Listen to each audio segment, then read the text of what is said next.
Sports Radio 92.9 The Game. And think about this. I know when you fly in to L.A., you don't see anything but houses. You see nothing but trees here. But believe it or not, there's 5 million people under these trees. I love it. Just keep that in mind. It's a little cold here for my blood, but I'm getting it together. Only 3 months, Coop. Only 3 That's months. a good thing. Okay. Yeah, only 3 months. Checks will make that better, I've been too. down here twice. Ever since I've come, it seems like I'm bringing that good weather with me because it hasn't been really, really cold, but I assume it could get cold here. It was cold last night for Kobe. Ooh. And the Lakers. Lakers suck.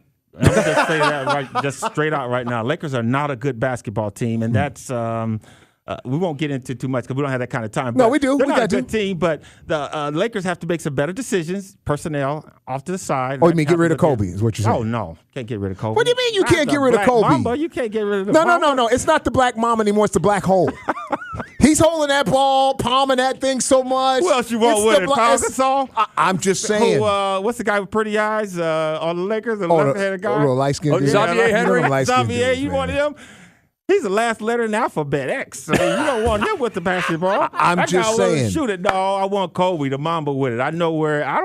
At least I know the ball's gonna hit the rim if he shoots it. Right now, he's not at his best. He's coming off an injury. Hey, you're pushing it now. It's barely hitting the rim. Some of the guys ain't hitting the rim at all. And who's the other guy? Swaggy P. Swaggy P. Nick Young. Nick Young. Yeah. Oh, come on, man. Give Kobe that ball. Let him shoot it whenever he wants. So the Lakers' big three last night, it wasn't Worthy, Magic, and Kareem. It was Nick Young, Xavier Henry, and Jordan Hill. You got something wrong. It's Worthy. I mean, it's Magic, Coop, and Kareem. Oh, no. I'm sorry, Captain. I'm sorry. We start with the captain. I love it. We start with the captain, and everybody else fits in someplace else. Magic, and Coop. I like Okay, I'm with that. I'll take that. And when I watch James on LA Station, then I'll mention it. Big game is off. He's off the chain over there. Stay right there. Hang out 60 seconds. Wait again? 60 seconds. This. Okay. Yeah, we got a sports flash from John Jeffries. More with Dream head coach Michael Cooper on Sports Radio 92.9 The Game. All right, ladies and gentlemen, we got Michael Cooper with us, head coach of our Atlanta Dream, 5-time NBA champion with the Showtime Lakers, and it was the big three of Kareem, Magic, and Coop. Now, Coop, I got to say something about JJ. Get John Jeffries. Split the 6 for 3. I can say that. I can decipher all that he's I told you. He's good. Yeah. JJ, I love that. You got that voice. Yeah. Smart man. Okay. Now, Coop, what about the Lakers? I apologize, I guess. I'm sorry, Rick. What about the Lakers hanging out with fakers ML line? Carr. That's what I'm saying. He's been hanging out with ML Carr. He's the first one to say the Lakers are fakers. So I'm not a real big fan of JJ now. You better watch out because I got an elbow for you over here. But listen, the Lakers aren't fakers. They just aren't any good. And right now, it's going to be a tough season for us. I still honestly believe they can make the playoffs. I think they'll finish in that 8-7 slot maybe because they'll get their game together after the All-Star break and stuff, and they'll come along. But as far as winning a championship, I doubt that. Should Kobe be playing right now? My heart says yes because I'm a Laker and we want them to win, but my basketball mind says no. I think, again, he is not the player that he was at the beginning of last year, going back that far. But again, Kobe's a competitor, and he wants to play. And again, if anybody's going to be as healthy as they can to play at this point, he's the one. He's showing you that he can get it done. Problem is Kobe needs the game. And the game needs Kobe, too. We talked about this last week. Yeah. But sometimes, because you know how things are today. See, when you guys, God knows what would have happened. There was Twitter and Facebook and all those things when you played. And, you know, I took you there. You know where I'm coming from. So by virtue of that, when you come back in this day and age, you got to be on your game. You can't be, kind. I mean, truthfully looks like a D-leaguer. No, I mean, come on, let's be honest. Right now. Now you're starting to rile my Laker ire now. I'm just saying. Listen. We're going to keep it real, right? Kobe right now is better than 90% of the players in this league. Not today, he's not. Yes, he is. Amari Carroll just took him to school. Who? Thank you very much. Thank you very much. Listen, Kobe's what, 4 games back? I know. I understand. Give the guy some time to come on and get back. That's my point. Get his rhythm. Take your time. I mean, 2 months going to kill you? Another month but kill you you? still need to play. You need that timing that comes with playing in the games, and you give him that. No, practice doesn't even get that far. You can work up your conditioning and your cardio, and you can do all that, but you need in-game action to get that timing. And I guarantee you, and obviously the Lakers are through with Atlanta now as far as playing them again, but you let us see Atlanta another month from now, month and a half from now. He cooks his goose. Fair. We've got the great Michael Cooper in studio here, the Rick and Jamie Show. Jamie came up a Showtime Laker fan. I came up a Showtime Laker fan. Coop, if not for you guys, and I say this all the time. I was a Milwaukee Buck fan with Kareem. I'm just gonna be honest with you. I rode Kareem and Bobby D to L.A. Okay, you know what I'm saying? So that's how it was. But what about when they left? Were you still with Milwaukee? No. Okay. Yeah, I left with Kareem. That's what I said. Go ahead. So my point is, huge Laker fan, my man, and I think that the team of the 80s, the Showtime Lakers, is arguably the greatest basketball team ever assembled. It is. With apologies to the Dream Team of '92. Okay, let's just put that up on a separate pedestal. But in terms of the regular war of NBA ball, you guys were the guys, in my opinion. Is there a team in today's? Why would you throw the Dream Team in there?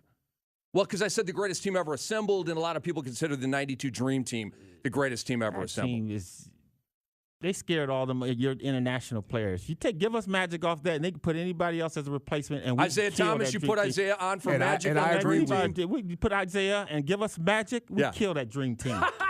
I agree with him. Team. I don't disagree. I agree with you. We got too much. Let me ask you this question: is there a team in today's NBA that could hang with the Showtime Lakers in a 7-game playoff series? It would be tough because one thing that we did, and we did this extremely well, is where the team after they shot the basketball, whether they missed, or turned it over with, we were running. And it would be hard for teams to keep up with us because it was a continual running game for us. We knew we were at our best. Obviously, we could slow it down and throw it into Cap, who had probably the best shot that's ever been created in this game. Him unstoppable. He was talking about LeBron or some other, or Michael and some fool. No, if you had to have the shot. Coop, he's messing around. Who was the guy? Who would you say? No, I told you, and we had this conversation. I said, the sky hook was the most unblockable shot in the history of the game. Ever. I did not disagree with that. Ever. Oh, okay. I thought. No. I did not disagree with that. I'm a basketball historian. We're going to go back in some of these films and stuff like that. We're going to find you. I hope we don't catch you in a lie over here. Coop. We catch you in a lie. I'm coming back down here, and I got an elbow that I was saving for Larry Bird because he can't move now. I can hit him. I don't know if he can quick. But no, game's on the line. You got 10 seconds. You throwing the ball to who? Who would you throw Kareem to? Abdul-Jabbar. Kareem Abdul-Jabbar. And you know what? Kareem, when the Twin Towers came in, remember they had Elijah Wan and Ralph Sampson down in Houston, and they were supposed to do all that. Now, they lucked up and eventually beat us. But Kareem gave them 50. No, he gave them 46 one game. They were supposed to, they had Ralph on him. No, they had Elijah Wan on him, and Ralph was supposed to come weak side and block it. Man, Kareem threw so many hook shots at them. They had nightmares. And Kareem was in his 30s, and those guys were in their 20s, right? Exactly. So that's a shot that no one could stop, and that's why I love the fact that Kareem retired when he did, because he probably could have played 2 or 3 more years. But the first time I ever saw it, once Elijah Wan went up and he got a piece of the sky hook. That's when you knew it was time. That's when it's time. Because you know what, Kareem at his youthful age, no one could stop that. No one could stop that shot. I'm throwing it to Kareem. I'm going to see what kind of homer you are right now. We were talking the other day, and he and I have a bet, $100 juice boxes, on the fact that I don't believe the Lakers will ever win a championship with Kobe. And it's not because of Kobe. It's because today's AAU player, who was Mr. AAU, will not go and learn. You look at Dwight Howard. Dwight didn't want any part of being taught what it takes to really be a pro and a championship caliber player. And you get what you get, his type of game. Right. And that's my point. But that's why I say the Lakers, long as Kobe's there, because nobody wants to go learn from somebody who's actually done it and knows how to do it. Well, I think championships now are won with 3, obviously with teams. Teams win championships, but you have to have a good, strong, 3-pronged player. You have to have Kobe, Powell, and someone else has to step up. Now, that'll happen, I think, when the Lakers go out next year and they get another top-notch free agent, possibly LeBron James. And I'm just saying that on this air. You're just saying it. Nobody's listening. What about Carmelo Anthony? No. You know what? I actually had an opportunity to coach Carmelo, about 3 or 5 years ago when he was at Denver. Carmelo's a great athlete, but he's not a team player or willing to sacrifice to become a team player. Now, he's done a great job at New York, but he's just not a winner. And again, that's just something that he's going to have to develop and mature himself into. But again, the Lakers need that other player to win, like Miami has it. I think San Antonio is a good favorite this year. But until the Lakers find that third player, it's going to be tough. But I think Gasol at this point with the knees, I'm not sure if he's that guy now. He doesn't have to do anything with his knees. He was still killing Horford last night. Lefts, rights, how you want it? Jumper? Yeah, but I mean, say they get. They need big. The Lakers get that big, and again, that's why Andrew Bynum was so crucial for them. Tyson Chandler could be it. They He's need the subject somebody of trade rumors right now to the Lakers. You know what? If that were to happen, now the Lakers will go back up to that elite status. They need someone that can handle that middle defensively and offensively, at least to get some tip-ins, especially on the defensive end to guard and shut down that middle. Then Powell becomes a very, very, very good player again because you don't ask him to be physical, and that's something that he's not. But now, all of that you just said is so counterintuitive to the coach who's actually there. He's not looking big. Well, again, that was a general manager's decision on who to hire, and they brought in Mike D'Antoni. They wanted to up the ramp and up the RPMs on the Lakers' offense. But you know what? It takes good defense for your offense to get going because if you're constantly taking the ball out of the basket, it's hard to run if you don't have a point guard that can push it at the tempo that you want. But you know what? Let's talk about the dream, you guys. Let's talk about the dream. I was just going to downshift into the dream, just for those. Why is it a downshift? No, just shift like, over or shift up, like a downshift. Like you're no, downshifting into a up. We don't shift down. The Dream has been to the WNBA Finals 2 of the last 3 years. So why is that going down?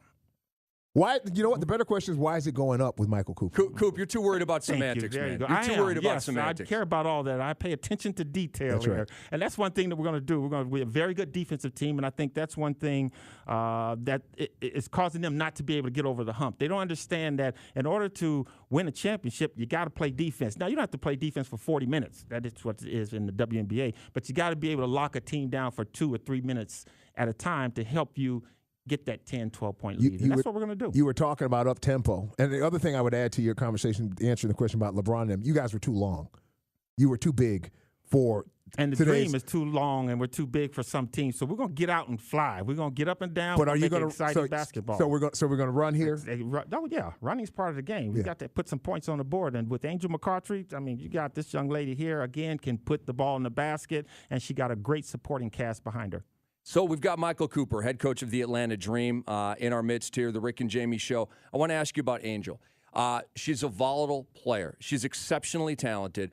Are you confident you're going to be able to fully engage her mentally, keep the head screwed on straight, no meltdowns, no flakeouts on the court, and just get the pure Angel McCoughtry? Is that what you see out of that young lady when you go to a game? You've been to a game. I have not been to a game, but I've watched a lot on TV. How can you say that? Because I see it on TV. I'm all over you, man, today. You know what? I got to keep I'm all over him every day. You disagree with my assessment of Angel? I have another elbow for Dr. J, who's too slow to move, too. I'm saving for you. But no, I think this young lady here, our relationship will be the one that we establish. And, again, she's going to I have no doubt will buy into the philosophy of what it takes to win a championship because, again, just constantly getting there, she knows she has the tools to get there. So I'm going to help her as well as the team. And, again, you have to count on your teammates. That's the one thing that Magic did a lot for us. He counted on us. We knew who our big-time players were, but you also need those players that's going to help you either get over the hump or get you to the hump. And, again, that's what her situation is, I think, is that she really doesn't trust in her teammates a lot. But then, again, that's going to change here because you have to have your teammates in order to be that great player and great team you need to be. What does commitment to the process mean to you? For them, buying in to the coach's philosophy on how he feels that will help the team win. If you always constantly believing, and again, she's a very talented young lady. If you're always believing in that I can get it done, there's no I in team. So again, I think with her knocking on the door twice and seeing it not open, I think if I can get her and sell her on that concept of it's about the team, then she'll understand. And I think that's what'll definitely make her a better player. And when she becomes a better player, our team becomes a better team. Dream head coach Michael Cooper is a stickler for details, and so is your co-host, Rick Kamla. Coop, you kind of ducked that question. Is there a team in the NBA today that could hang with your Lakers in a 7-game series? Yes or no? I'm being personal about it. I don't see that, but I do like that Miami Heat team. I think they have. And again, who is there choreographing all that behind the scenes? Pat Riley. So he understands that. You would kill them. I think we would kill them. Because again, I'm talking about sweep. Chris Bosh, yeah. I agree with you. I'm trying to be diplomatic about you guys would kill them. Okay, hey, we sweep them and You ain't were nothing said. 9 deep. Enough said. That's 9 it. deep. Bosh couldn't handle Kareem. I'd be all over LeBron. Oh, my gosh. Dwayne Wade would have his hands full with Magic. Who's going to guard James Worthy down low? Nobody. Who's going to guard Byron Scott? Nobody. Well, I mean, Byron Scott, well, maybe. No. Maybe Byron Scott was tough. Yeah, man. but somebody Byron Scott was tough. Yeah. Chalmers, please. Byron eats his Wheaties and then reaches over and takes someone else. He was the weak link. Oh, Scott. That's how loaded you were. Man, I'm just saying, that's how loaded you guys were. Hey, Baby B could shoot the 3. We got to go. I'm sorry. That's okay. They get mad at me. Michael, this has been a blast, man. I'm coming back. We're going to talk more about the dream. Let's do that. That's it, for sure. We want to, seriously. And I like you going Both bald, of y'all getting rid of the hairline thing, because you was there. That fake We thing got you was Michael doing there. Cooper, and we are out Welcome of time. to the club, player. Hey, good to have you in Atlanta, Coop. God bless the Showtime Lakers, man. Sports Radio 92.9 The Game.